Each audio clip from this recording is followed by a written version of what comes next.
unique ang kanilang pagmamahalan dahil nabuo at nagkaroon sila ng pamilya. Sa realidad po ng buhay ngayon, natatakot po talaga akong tumanda ng ganito. Sabi ko sa sarili ko, gusto niya akong makita, gusto niya akong makasama ng mga ilang araw kasi nga bawal lumabas. Hanggang sa inuwi ko na po sa amin. So, yung first ninyo na pagniniig, ano yung naramdaman ninyo after that? Lasing ba nang naganap yun? Nakainom lang. Natakot lang din ako. Parang hindi pa talaga ako handa, hindi pa ako sanay. Hanggang sa nabuntis po siya. Nga po, buntis nga po ako. Tapos sabi maselan daw. Tapos sa mga magulang ko, natakot din po ako. Naghiwalay kayo dahil? Sa discrimination po, parang hindi pa handa. Tomboy ka, ganito yung pinili mo. Tapos yun, naghiwalay po kami kasi kanya-kanya na pong batikos. Yung anak ninyo, hindi naman naka-experience o naka-encounter na nagsabi sa kanya about sa amin dalawa. Yung mabubuli siya. Mas kabuli-buli pa nga po yun kaysa sa sinasabi mong anak ko, kami, pamilya namin mabubuli. Mas kabuli-buli pa yun. Pinagmamasdan ko pa lang po ang aking mga guests ngayon at ako'y nalilito na, no? Kung sino yung lalaki, kung sino yung babae. Pero ang pinaka-importante sa lahat, alam nila kung sino sila at alam nila kung gaano kalalim ang kanilang pagmamahalan. Si Apple at si Kim. Hello po, Tito Ogie. Ayan. Sino ba yan si Apple at si Kim? Sila pong dalawa, damay niyo na rin po ako, ay mayroon po kami ng LGBTQ. Pero unique ang kanilang pagmamahalan dahil nabuo at nagkaroon sila ng pamilya. Si Kim nung ipinanganak ay lalaki at si Apple naman nung ipinanganak ay babae. Pero sila ay nakabuo ng pamilya. Kung makikita natin ngayon, kala nyo bundat lang o malaki lang ang tiyan ni Apple. Malaki lang ba ang tiyan mo? Busog ka lang? Buntis po ako 8 months na. Buntis siya 8 months. Diba? Nalito rin kayo.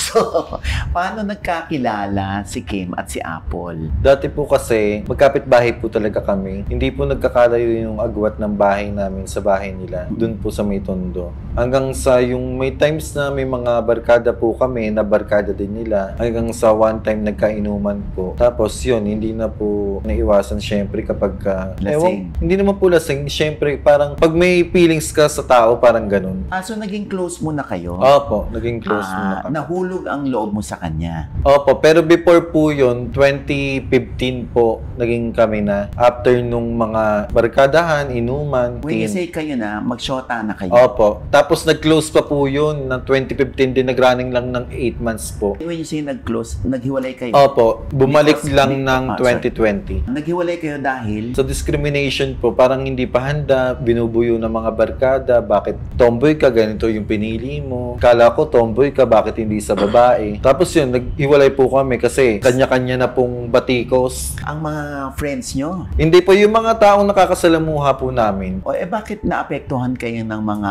batikos? Ayun po, siya po yung parang hindi pa handa nung time na. Ba't anong nangyari? Ba't hindi ka pa handa noon, Apple? Hindi pa po ako handa noon kasi parang hindi pa po ako sanay talaga. Kasi puro nakarelasyon ko talaga, puro talagang long-term na babae, gano'n. Nakailang girlfriend ka noon? Po, 4, 5, gano'n. Oo. Puro years po talaga kasi malatagal. Hindi ko pa po maano sa sarili ko na ano siya, tas sa mga magulang ko, natakot din po ako.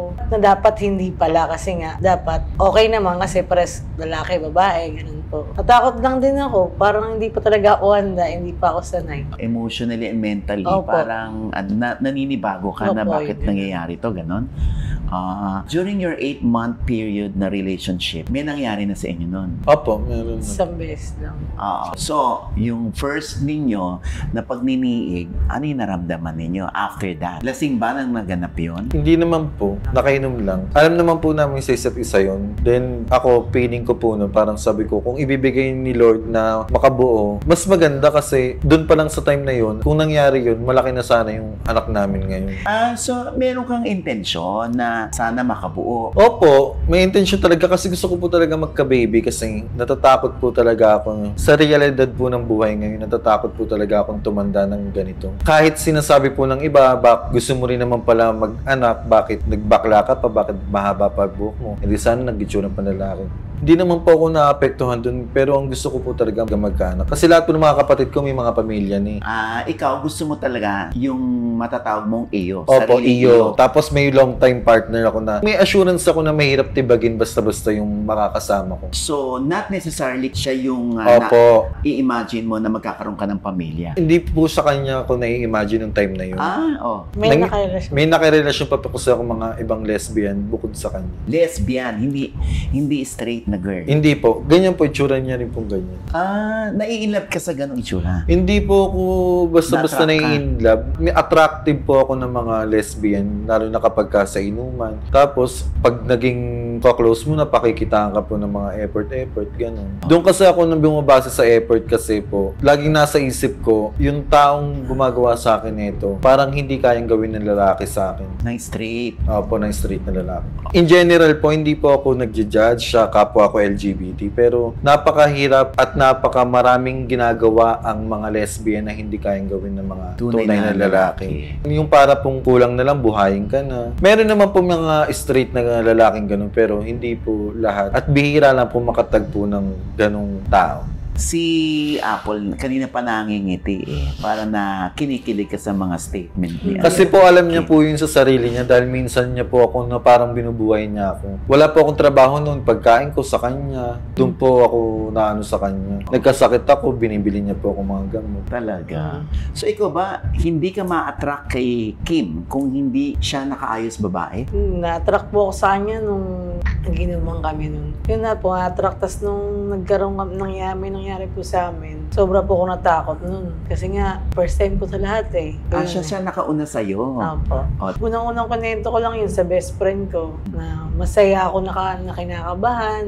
Hindi ko rin alam sa sarili ko kung tutuloy ko ba yun. Kasi may po nun kakaiwalay ko lang doon sa karelasyon ko na 8 years. Okay, Hanggang so, sa nagtuloy Parang ako po kasi naging comfort zone niya sa breakup na yun. Tapos hanggang sa nagtuloy-tuloy po. Kaso nagtuloy lang ng ilang months kasi nga po, yun nga po yung discrimination. Parang nagdadalawang isip pa siya kasi nga, ayun na, nalalaman na ng mga tao, ng mga kapitbahay, ng mga kalugar. So, masyado kayong dumepende sa Opo. discrimination.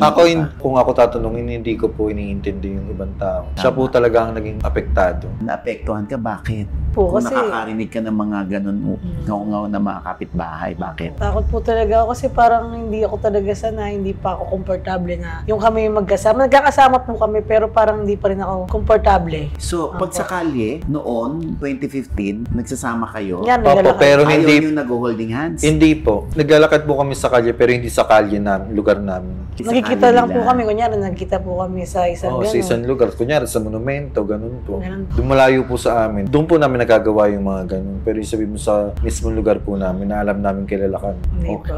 Oo. So, noong 2015, si Kim ang una ni Apple. Kailan kayo ulit nagkita? Sometimes may sumasali ako ng mga contest. Nagkikita po kami. Alam mo sa sarili mo kapag may kurot pa eh. Halimbawa, nagkita po kami ng ex ko. Alam mo kung talagang mahal ka pa rin o hindi eh. Siya po kasi inahanap-hanap niya pa rin ako eh. Gumagawa siya ng paraan sa mga barkada niya para makontak ako kung nasaan ako. May effort. Opo, may ano pa siyang ganun. Ano yung mga klase ng effort na ginagawa mo?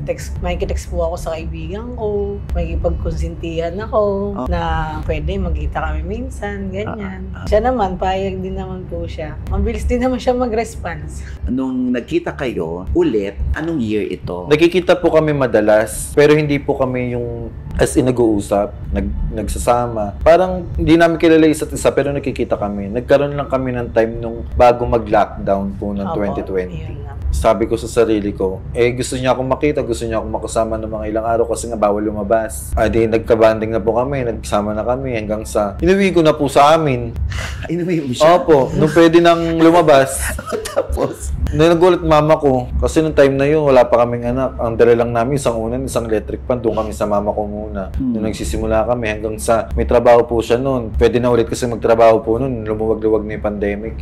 4 years po siya sa guard SM Manila, minsan sa SM San Lazaro. Tapos, nung time na yun, nandun na po kami sa mama ko, sabi niya sa akin, parang hindi ako komportable, parang naninibago ako kasi nga, syempre, first time niya makasama yung pamilya ko, ganyan. Gusto ng mama niya mangyari, umuwi naman kami sa kanila.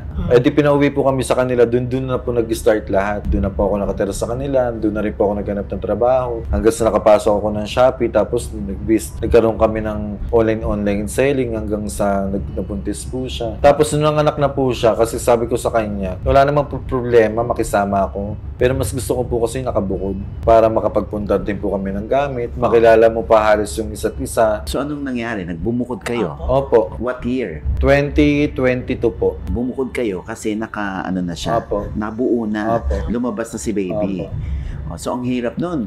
So during pandemic, doon lumabas si baby. Opo, 2021. Tapos nag-stay po kami ng mga ilang months lang sa kanila. Bumukod na po kami. Siguro mga 6 months lang po kami sa kanila. Bumukod na po kami hanggang ngayon po. Ano yung reaction mo nung malaman mong buntis ka sa una mo? Plano na po namin talaga eh. May plano Plano. na. Hindi ka na nagulat. Opo. Paano mo nalaman na buntis ka? Sa trabaho po, naka-duty po ako, Nahihilo siya. nahihilo ako. Tamad Tapos tamad parang po siya. pagod po ako. Oo. Eh, sabi ko, hindi naman ako ganito. Tapos yun, nagpa-check up po ako. Yun nga po, buntis nga po ako. Tapos sabi, maselan daw. Kaya nag-resign na po muna ako sa trabaho. So, nag-resign ko po siya sa may McDo sa may... Kasi malayo po eh. Valenzuela to, kasi Manila po. Oh my God, ang layo Oo, nga. sige. Nagmumotor ka? Hindi po. Ano lang po, commute. Commute. Oo. So nung nalaman mo na Buntis po siya. Ang ginawa ko po noon, pinag-resign ko po siya, forced resign. Tapos sinulugan ko na lang po yung mga PhilHealth niya, SSA, self-employed, para in case po, may makuha pa rin po siya ng maternity. nakakuha ka ng maternity? Opo. Wow. 50K po.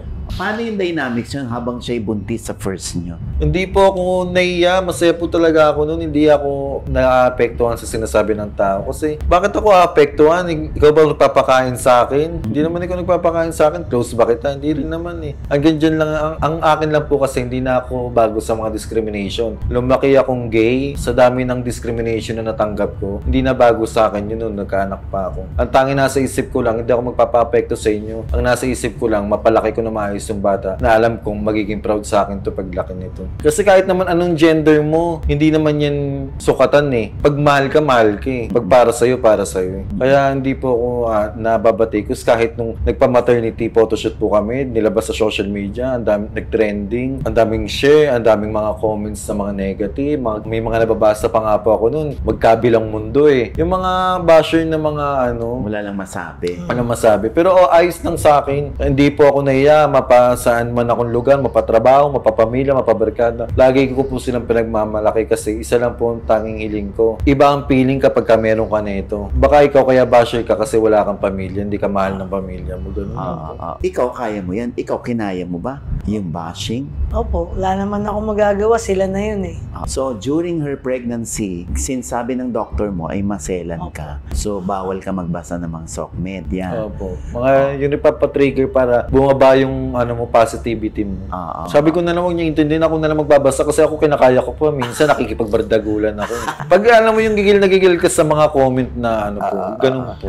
Nung nagbubuntis siya, gaano ka ka-OA bilang daddy? Okay, sobra. OA po talaga ako. Simula pagbubuntis niya, talagang lahat ng pwede kong painom, maging malakas, maging healthy. Ginawa ko yun, monthly check-up, weekly check-up, sa may bayad pa. Kasi nga ayoko ng pila-pila, may hirapan pa siya. Kasi yung pinagsasabay ko po nun, sa Shopee pa ako nun eh, delivery rider po ako. Tas, Delivery rider ka sa Shopee? Opo, for 2 years mahigit. Tapos nagre-reband pa ako, nagme-makeup, minsan nagsa-sideline pa akong live selling. Ganun po, para lang magkaroon kami ng panobra. Ano sabi ng mga friends nyo? Dami naging proud sa Marami kanya. din po naging proud sa akin. Sa amin po, lalo na po sa akin kasi binago ko po talaga yung lifestyle ko. Nagkaroon na kayo ng anak, yung first ninyo, anong nabago sa buhay nyo, sa sistema or sa lifestyle ninyo? Matuturing ko pong blessing kasi share ko lang din po nung time na wala pa po kami, hindi pa po kami nagsasama. Ang buhay ko po talaga, tambay, makikitulog dito, iinom dito, makikitulog kinabukasan sa ibang tao, sa mga barkada. Nung dumating po yung anak ko, na bago po yung buhay ko. Paano niya binago ang buhay mo? Parang yung kapalaran ko dati, kapos na kapos, may pera na ngayon, may nakakaipon, nabibigay ko yung pangangailangan nila, sobra-sobra pa minsan. Ikaw din, Apple, Opo. paano binago ng una niyong anak yung buhay niyo? Sobra pong binago kasi bilang isang nanay, hindi rin po ako talaga sanay. Ang dami ko pong in-adjust sa sarili ko. Yung nag-labor ako, sobrang hirap, ganito pala. Sabi ko, tama na talaga yung isa. Tapos, nung inalagaan ko na siya, siyempre, alagaan na araw-araw. Ganito pala talaga ang isang ina. Magulang na. Lahat ng responsibilidad mo para sa anak mo. Titiisin mo lahat. Oh. Yung kahit Paghihirapan mo puyat, lahat. opo, ganyan. Noon yung naramdaman ng nanay niyo, ang Opo. pagmagulang niyo. Pag magulang ka na. Tsaka Iba doon ko po talaga. naramdaman na napipil ko na ngayon yung pakiramdam ng magulang sa nakikita ko sa ibang tao. Pag nadadapa yung anak nila, pag sinasalbahin ng ibang bata, pag pinapagilitan ng ibang tao, doon ko na po nararamdaman ngayon na ganun pala talaga. So, OA ka rin bilang OA po ako. magulang. Pag nadapa yung anak ko, nag-aaway kami. Nag-away kayo niyo? Ako Opo. inaaway niya. Bakit? Pag nakita ko may konting gasgas sa tuhod, inaaway ko. Kasi syempre, Kaya nasa siya- trabaho po ako maghapon, sila po yung naiiwan. Oo. Bakit pag uwi ko magugulat ako, may ganun. Tapos di naman siya magkukwento sa akin. Hindi siya nagkukwento kasi alam niya magagalit ako. So- Asan ba kayong maghapon? Bakit may galos? Nadapa? Bakit nadapa? Ganyan. Opo. Ganun yung nararamdaman talaga yung ano. OA mo naman, Kim. Opo. Galit Totoo. agad. Oo. Pero ikaw, hinahayaan mo, Hindi naman Iyan po mo sa siya inaya. magasgas. Iyan mo siyang tumayo pag Sabi ko nadapa, nga, ganun. kailangan maranasan mo talaga yan. Sabi ko Oo. sa kanya. Pagka nadapa, tumayo. Sabi ko sa kanya. Oo. Pero yun talaga, yun po yung... So magkaiba kayo ng paraan ng pagpapalaki ng inyong OA unang lang talaga anak. siya. Oo. OA siya. Mhm. Oo. Pero naramdaman mo ba yung pagmamahal niya sa kabila ng pagiging OA niya? Sobra. Lalo nung buntis ako.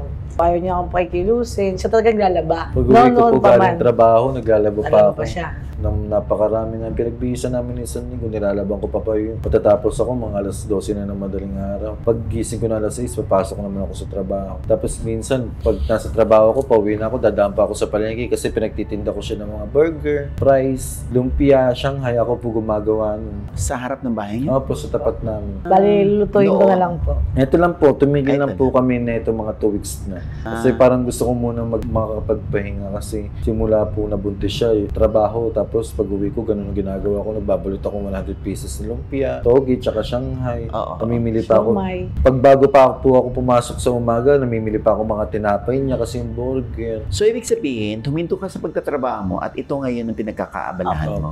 Yung pagtitinda sa harap ng bahay. Tapos si Kim naman, Trabaho po ako, tapos opisina. opo, sa lending company po ako. Okay. Dati po akong collector for 1.5 years. Tapos naging office na lang po ako. Pero nagpipild pa din po ako minsan. Madalas din po nasa field up. Okay. So, alam niyo yung dynamics niyo. Pero wala na bang selos na nagaganap? Minsan, hindi naman po may iwasan talaga yun. May damdamin ka, may pakiramdam ka. Pagka yan, may inuman. Kunyari, barkada ko po, may inuman.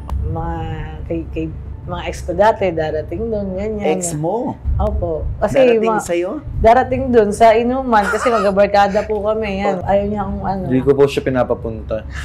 Hindi niya ako pinapunta. Bakit?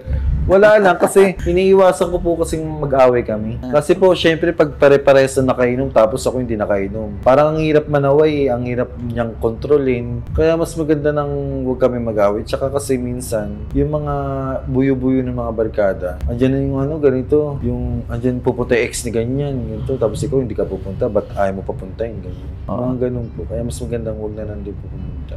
Pero dati naman po yun, pero nung nagkaanak na kami, wala na po nag-ano. So, ibig sabihin, nung nagkaanak ka, hindi ka na nag-iinom. Hindi na. Hindi na po. Focus lang talaga ako. Gusto kasi namin ngayon parang earn money na lang na earn money, didiskarte sa ganito, trabaho, diskarte kasi nga Kasi syempre po umikot lang po eh. nag-uupa po kami. Bahay, tubig, bahay. kuryente. Umikot lang Kinakain po. namin, diaper. Po, sino yung budgeting? Siya Budget po. officer. Ikaw. Kaso minsan nagtatalo po kami kasi kulang na lang, ayaw niya akong bigyan. Sabi ko, gusto kong kumain din sa ugbo. Sahod naman ngayon. Kakain ka, minsan mo na naman kinain niya. Tapos, pag tapos mo kumain, mawawala na rin naman yung panlasa mo dyan. Ganun po sinasabi mo. Magtitipid na lang tayo. Ganun. Kaya nagagalit pa ako kasi minsan lang hihiling. Ibig sabihin, yung lahat ng kinikita mo, iniintrega mo sa Opo. kanya. Pati kasama po facelift nun, naka-scotch tape pa. Binibigay ko po sa kanya. Ano yan? Batas nyo or Hindi po. usapan yun? Siguro, ginib ko na rin, nag-adjust na rin po ako kasi pag may hawak din po kasi akong pera, Gastos. gutumin ako eh. Ano po kasi, bili ako ng ganito, pag may nakita ako sa labas, bili ako ng Parang ganito. hindi niya na iniisip yung kinabukasan na marami kaming bayarin. Ikaw ang budget officer. So, siya naman hindi naman magastos. Hindi naman po, kaya nga po ganun yung sinabi ko, kulang na lang, ayaw niya akong bigyan eh. So, sobrang kunat niya eh.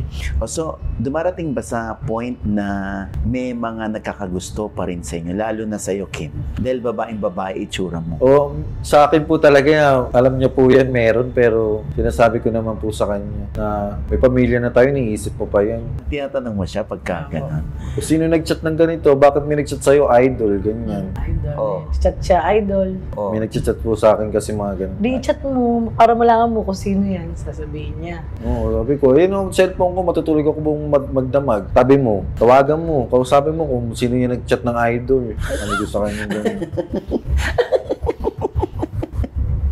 Ano pinakamalala yung away? Pinakamalala po namin away yung ganyan. Isa rin po yung sa selos. Mas seloso siya. Ay, mas lalo po ako. Kasi nga po, hindi niya papalabasin pagka yan, may inuman sa barkada ko. Siyempre, daratingan yung mga, yun nga, yung mga ex ko po, lalo pag may occasion. Yan, Christmas, New Year. Yun ang malala yung pag-aawayan kasi hindi ka pinapayagan. So, pag hindi ka pinapayagan, matigas ba ulo mo? Hindi naman po, siyempre, pamilya na kami. Malaki na yung Tinatanggap niya naman po. Pag ako naman ang nagpapaalam, ayaw niya rin ako papayagan. Binabalik niya. gantihan. Binabalik niya sa akin. Pero na itong pangalawa, anak namin, bago siya mabuntis, binibigay ko na rin po talaga yung kalayaan. Punta ka sa ganito, sige, punta ka na sa ganyan. Kusa na po ako nag-ano. Kasi syempre, sabi ko, na-realize ko rin po kasi na kailangan niya rin minsan maging masaya nang hindi kami kasama. Yung parang may makausap lang siya, Full-time mom makabanding. talaga. Full-time mom Kasi lagi siya talaga nasa ako. bahay. O kasi full-time mom ka. Breastfeed. Eh ako, may nakakasalamuha po ako sa office. May mga nakakakwentuhan ako. Nang hindi siya kasama, di ba? Oh, so, ikaw naman bilang full-time mom, Bahay lang nagbe-breastfeed talaga. ka. Buti hindi mo pinatanggal yan. Hindi po. Di ba minsan iniipit yan? Opo, yun po. Binabinder yan. Ayun po yung business ng kaibigan ko si Pao, yung binder po. Okay. Nung wala pa po kaming anak, nagaganon po siya. Pero nung hindi na po. Buti hindi mo naisipang patanggal yan, ano? Hindi Bago po. ka nabuntis ni Kim. Hindi po. Ayoko po. Ayokong mabago kung ano yung ako. Buti hindi ka nagpaturok ng testosterone, Hindi ganyan. po. Wala po.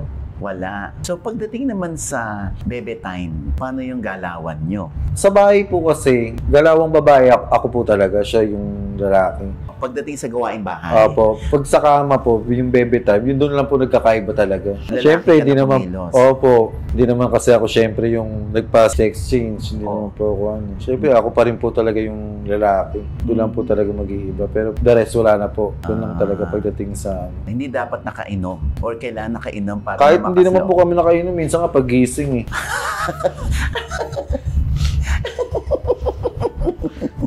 Kilig-kilig kayo. Mas madalas pagising, doon yung ginagawa. Siya. Oh, kahit buntis na siya. Hindi Ay, po. Hindi po. Ay, Yung dati yung po yung mga wala pa kami yan. So pag buntis ka, hindi ka nakikipag-bebe time. minsan lang po. Minsan lang talaga. Kapag ka malapit na po mga anak, kasi ginagawa requirements din po ng doktor para bumuka daw yung sipit-sipitan. Opo, yung cervix ako. Para hanggang 10 cm lang Opo. yata yun. So yan, iyong pinagbubuntis since ilang months na siya? Mag-8 po. Ngayon September. Ngayong September, mag-8 months na yung tiyan mo sa iyong pangalawang baby. So ano na siya? Lalaki na? Nung huling ultrasound po namin, hindi pa siya nakaporma. Parang nagtatago po siya. Nakatago po sabi ng doktor. Kaya hindi po Nakatagilid. nalaman. Netong September first week pa po yung follow-up ultrasound. Hindi ka nagda-duster? Hindi po, ayoko po. Siya. Opo, Ayaw ayoko niya. po pinagdadaster. Kasi hindi ko naman siya ganun nakilala na straight na babae. Bakit ko po pagdadaster rin? So ikaw dapat ang nakabis babae. Psychologically, meron bang siya? May effect ba yan sa inyo na hindi siya kailangan mag-base babae kasi sa paningin ko sa kanya? Opo, ganun po lalaki siya, kami. ganun. Opo, Ganun ganun po po. yung pananaw namin. Kasi ikaw yung nakilala kong ganyan, ba't kita babaguhin? So ibig sabihin, kahit siya, kailangan nakaganyan siya. Opo. Opo. Hindi siya yung magbe-base lalaki. Hindi po. Hindi. Yan, pagka sa bahay siya, may clean short siya. Focus short, ganyan. Ganun po. Ah. So, yung pananamit niya. Ako talaga ganito po talaga. Pero lalaki kang kumilos sa loob ng bahay. Opo. Kahit nanay ka. Opo. Tapos ikaw, pag girl ka naman. Opo, pag Siligala ba? So yung anak ninyong 3-year-old, ano tawag sa inyo? Sa akin po talaga papa, Sa sa akin, kanya mama mama. po. Hindi ko na po pinaiba. Ayoko po kasi malito yung anak ko. Kasi darating din naman po yung panahon laging nasa isip ko. Bakit kailangan ko pa ibahin yung tawag sa amin? Kung ito naman din talaga yung totoo. Darating kasi yung panahon na magkakaisip yung anak ko eh. Malalaman niya kasi yung tama, mali. Malalaman niya yung totoo sa hindi. Lalo Bakit pag kailangan pa nag-aaral namin siya. mag-iba? Bakit kailangan pa namin itago? Ang tanging kailangan mo lang kasi, laging sinasabi ko sa sarili ko, kailangan mo lang gawin para pag dumating yung time na may isip ng anak mo. Bigay mo yung pinaka-best na buhay na deserve niya para maging proud siya sa inyo. Kasi kahit naman ganyan yung gender nyo, kinakausap ko minsan yung sarili ko na ganun po. Kahit ganyan yung gender nyo, darating din yung panahon na magiging proud yan. Kung talagang binigay mo siya ng magandang buhay. Kaya lahat po talaga ng pagsisikap ginagawa ko kasi ang dami ko pong naranasan na hindi naranasan ng anak ko. Tulad ng? Yun nga po, yung makikitulog, minsan makikitulog ako, pinapatayin pa ng electric fan. Kaya lahat po talaga binigay ko, pinag-ipunan ko ng pambiling aircon, pinag-ipunan ko pambiling kama. Pag nagbe-birthday, gusto ko yung hindi ko naranasan na birthday, may ibigay ko. Ganun po, kasi gusto ko, minsan lang mangyayari sa buhay nila yun nang hindi ko nararanasan. Kahit minsan tumututol siya, ano ba yan, masyado naman magastos ganyan. Hindi nag-aaway kami kasi sabi ko, anak ko yan eh. Kahit kailan, hindi ko pagdadamutan yan. Kahit kailan, hindi sumagi sa isip ko na pag-iisipan ko kung anong bibigay ko sa kanya para tipirin siya, para... Kasi kailangan nila yun. Sabi ko sa kanya. Para pag nasa tamang edad na siya, 18, maalala niya, ay, ito pala yung birthday ko. Ang ganda pala ng ano ko dati. Ganun po kasi nasa isip ko. May mga... Memorable siya na ano. Yung anak ninyo, hindi naman naka-experience o naka-encounter na merong ibang tao na umano sa Nagsabi sa kanya about sa amin dalawa. Wala pa naman po, pero handa naman po ako dun. Yung mabubuli siya. Pero hindi po ako papayag na maranasan niya yun. Paano mo pinaghahandaan yun? Like, Kanya, di pa nag-aaral po siya. May mga kaklase na ganyan. Oo. Doon ko po unti-unti pa re-realize sa kanya kung ano po ang gender namin. At kung ano po yung nangyari sa relasyon namin ng nanay at tatay niya. Pag tinatawag niya si papa niya, ganda pag tinatawag niya to. Papa, ganda. Ganda, papa. Ako pogi pag sinasabi niya. Kahit Pogi, sa mga mama. tao po. Kahit Opo, ibang tao. nakakatuwa yung batang yun kasi magaling siya magsalita eh. So feeling nyo, magiging problema nyo yan someday? Hindi po. Pero sinasabi po ng iba, pagdating sa eskwela, hindi naman daw po may iwasan ng gano'n. Ganun. Pero paghahandaan ko naman po kasi, alam mo naman sa sarili mo bilang magulang kung paano mo i-educate yung anak mo na maayos. Exactly, oo. Kasi pag hindi mo ginawa yun, talagang mabubuli yan kapag kalalakihan niyo yung mga negativity ng mga salita na hindi naman dapat. Pero kung i-educate mo na maayos yung tao, ipaparealize mo sa kanya, hindi po magiging hadlang po yun para lumaki siya ng maayos. Nasa pananalita lang po naman talaga lahat eh. Paunti-unti. Papaliwanag yun sa Opo, bata. papaliwanag. Hindi ako nakakakita ng problema dyan. For as long as physically present kayo at na ibibigay niyo yung klase ng buhay na deserve. Sabi ko nga po, may nagsabi sa akin na friend ko, hindi ka natatakot mabuli yung anak mo. Kasi syempre, lalaki yan, mag-aaral yan, may mga kasalumuha yung mga bata, ibang tao. Ba't ako matatakot? Bakit ako mahayaang mabuli yung anak ko? May mga tao pa nga na mas kabuli-buli sa amin eh. In general po, kagaya ng may bisyo yung magulang, 'di ba? Mas ayun nga yung nakakahiya eh, kaysa sa kami, nabigay naman namin yung best namin. Ito, ang problema lang naman yung gender namin sa paningin ng ibang tao, pero sa paningin namin wala namang problema. Mas kabuli-buli pa nga po yun kaysa sa sinasabi mong anak ko, kami, pamilya namin mabubuli, mas kabuli-buli pa yun. Kung iisipin mo, kasi sa amin, gender, hindi naman magiging malaking tanong yan eh, para bumuo ng pamilya. Ano yung pinangako nyo sa isa't isa? Yun po, sabi ko sa kanya, minsan kinakausap ko siya pag bago kami matulog sa gabi. Sabi ko, kahit sa pinakamadilim na parte ng buhay natin, ng pagsasama natin, huwag mo pa rin kaming iiwan. Pipiliin mo pa rin kami. Sabi ko sa kanya. Iyak. Ba't yun ang sinasabi mo? Kasi syempre minsan, pag darating po yung panahon na magloloko, makaka-encounter po ng, alam mo po yung, syempre, yung tukso, ganun. Kami pa rin yung pipiliin mo. Kasi syempre, ayoko po lumaki yung anak ko na iwalay po kami. Yun po yung sinasabi ko sa kanya. Dahil? Syempre, gusto ko po yung buo po kami. Oo. Kasi broken family po kami. Maaga po namatay yung tatay ko, yung mga kapatid ko po. Nagsipag-asawahan na hiwa-hiwalay na po kami. Kaya ako po yung naiiwan. Ako po yung nakikitira lang dati. Kasi ako po yung walang kasama. Kaya sabi ko, ayoko po maranasan ng anak ko yun. Ganun. Kaya yung sinasabi ko po sa kanya, kahit nag-aaway tayo, kaya may mga tukso, pipiliin mo pa rin kami. Kasi binibigay ko naman lahat para mag-stay, para maging maayos. Yun po yung sinasabi ko sa kanya.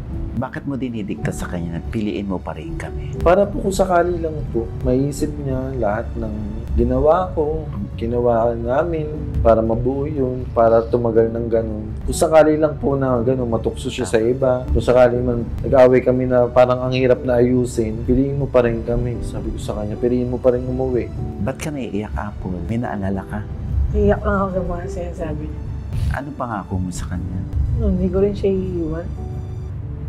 Hindi ko po siya iiwan, Siyempre, pamilya na kami. Ito na ako Nandito na kami sa realidad. Pangalawa na nga ito Tsaka, itong gusto talaga niya isa lang. Sabi ko, gusto ko, dalawa talaga. Siyempre, para may kapatid. Parang ang lungkot lang pag wala siyang kapatid. Ayun nga po, hanggang sa nabuo to.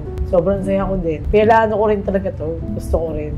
Na kahit nahirapan ako sa pag-labor nung una, halos ikamatay ko din. Kasi sobrang hirap talaga ng labor. Parang yung isang Paa mo sa buhay. Opo. Sobra, halos isang araw mahigit ako nag-labor. Tapos ang tahi ko, haba-haba. Doon mo na-experience yung kahulugan, na malalim ng kahulugan ng isang babae. Opo. Sobra. Sumisipa. Sumisipa? Opo.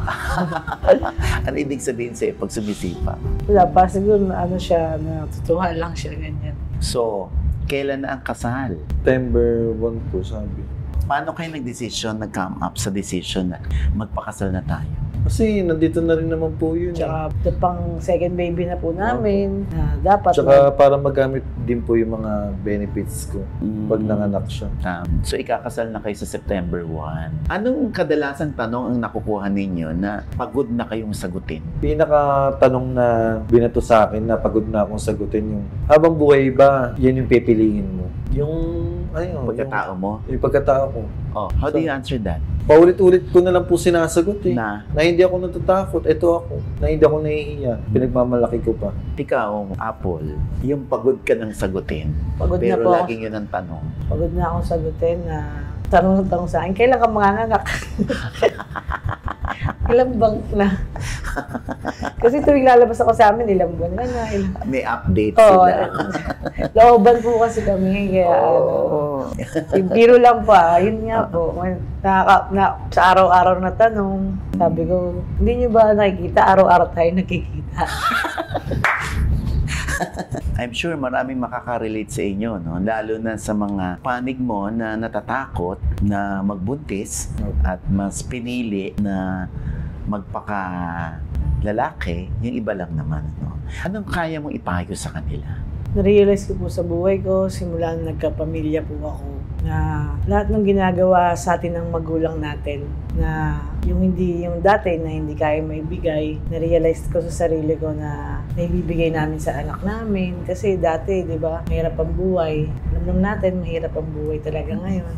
Na-realize ko sa sarili ko na kailangan kaya natin to palagi. Kailangan laban tayo sa buhay. Kailangan di tayo mawawalang diskarte. Kaming dalawa, lalo na, yan, ako. Siya nagkatrabaho po sa labas. Ako naman, dumidiskarte ako sa amin. Ikot po ako talaga. Lahat din talaga ng diskarte ginagawa ko. Masarap magkaroon ng pamilya. Nasa'yo po talaga. Na-realize ko po sa buhay ko na kung hanggat kaya mong magtrabaho, dumiskarte, gawin mo. Ang mindset ko po kasi, kailangan hindi ako mawalan ng pera. Lalo na may pamilya ko. Kasi yung bakla nga ako, maliit na yung tingin sa akin ng tao. Paano pa kaya kung wala akong pera? Wala akong pambuhay sa pamilya. Kaya alam po, lagi ko sinasabi, kailangan madiskarte ka, kailangan may pera ka. Kailangan magawa mo lahat sa pamilya mo. Kasi ang mata ng tao, pagdating sa bakla, mababa. Paano pa kaya kung wala ka ng pera? Yung ibang mga moralista na kinu-question yung uri natin, paano mo ipapaunawa sa kanila na tao rin tayo? Napakahirap po ipaliwanag sa mundo kung ano po yung kasarianan natin. Napakahirap po talaga. Pero bilang isang part ng LGBT, ang tanging magagawa na lang po siguro natin kung hindi nila tayo kayang tanggapin, i-educate na lang po natin sila sa maayos na pananalita, sa respeto at gawa. Kasi hindi mo mapiplease yung sarili mo pag ayaw kang tanggapin. Wala ka rin naman magagawa kung yun yung sinasabi nila sa'yo, kung yun yung binibigay nilang emotion, physical sa'yo. I-educate na lang natin. Baka kasi sa pananalita natin, may makapulutan sila ng aral na para sa susunod, baka matanggap ka na nila. Kasi ang LGBT po talagang lulan ng panlalait pang discrimination ng ibang tao. Hindi naman na po bago yun sa Pilipinas. Ituloy po natin kung ano yung feelings natin kasi marami po akong mga nakaka-encounter ng mga tao, barkada ko man o hindi. May relasyon sila pero natatakot sila i-showcase in public. Sinasabi ko po sa kanila, mali yun. Kasi kung pagmamahal ang tawag dyan, dapat maging proud ka. Dapat ilabas mo nang walang takot. Kasi masarap po sa pakiramdam yung taong hindi nagtatago sa sariling maskara. Maikli lamang po kasi yung buhay. Kaya kailangan dapat ilabas mo, maging proud ka, ibigay mo yung pinaka-best mo. Kasi ang kasarian, hindi magiging malaking tanong para magmahal ng tao. Everyone deserves love. Sa huli, love pa rin naman yung magwawagi. Hindi yung discrimination.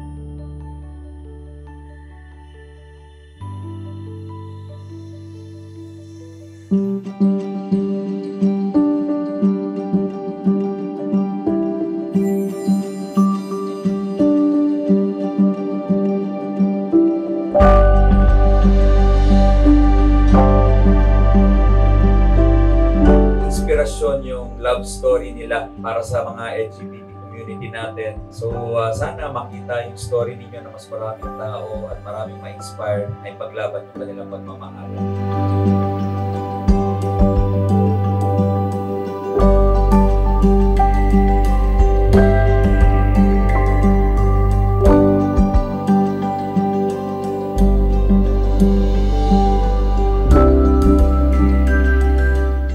Kim, Apple, congratulations at masaya ko na kasama ako dito at naging parte para matuloy po yung kasal ninyo.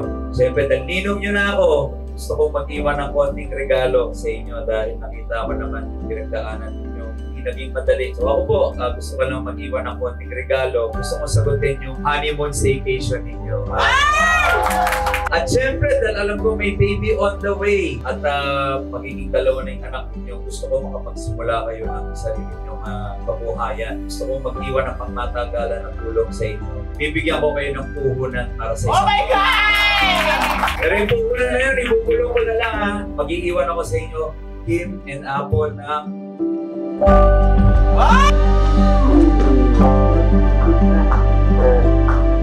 Papasalamat ako kasi ikaw yung taong binigay at pinagkaloob sa akin.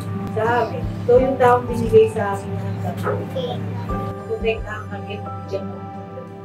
Maraming salamat sa lahat ng hirap. Pag-usuligan ko para sa akin. Hindi ako perfectong tao, pero lagi yung dadal. Kasama mo ako.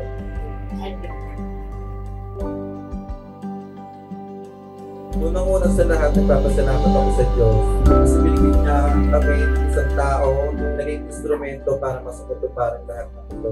Si Tito G. Diaz at si Sam Versosa. Hindi ako perfectong tao, kapatid, pamilya o asawa. Pero ni minsan hindi ko hinayaan magkaroon ako ng pagkukulang sa iyo at sa pamilya. Hindi ako nangako sa iyo noon pero lahat-lahat ginawa ko at ginagawa ko ngayon. Dahil bago ko binuo ito, kinausap ko ang sarili ko. Dapat nangyari to, hindi na ako babalik sa iniwan kong buhay noon. Nagpapasalamat ako sa Diyos dahil kahit ganito ang kasarian ko, binigyan niya ako ng isang tao na kaya akong damayan at samahan sa hirap, ginhawa at todo. Ang lipunan natin maliit ang tingin sa bakla kasi bakla lang. Pero papatunayan ko sa iyo na ang baklang pinili mo ay hindi basta bakla lang, kundi bakla may pangarap at nagsusumikap. Lagi mong tandaan, ikaw lang bukas, ngayon at magpakailanman.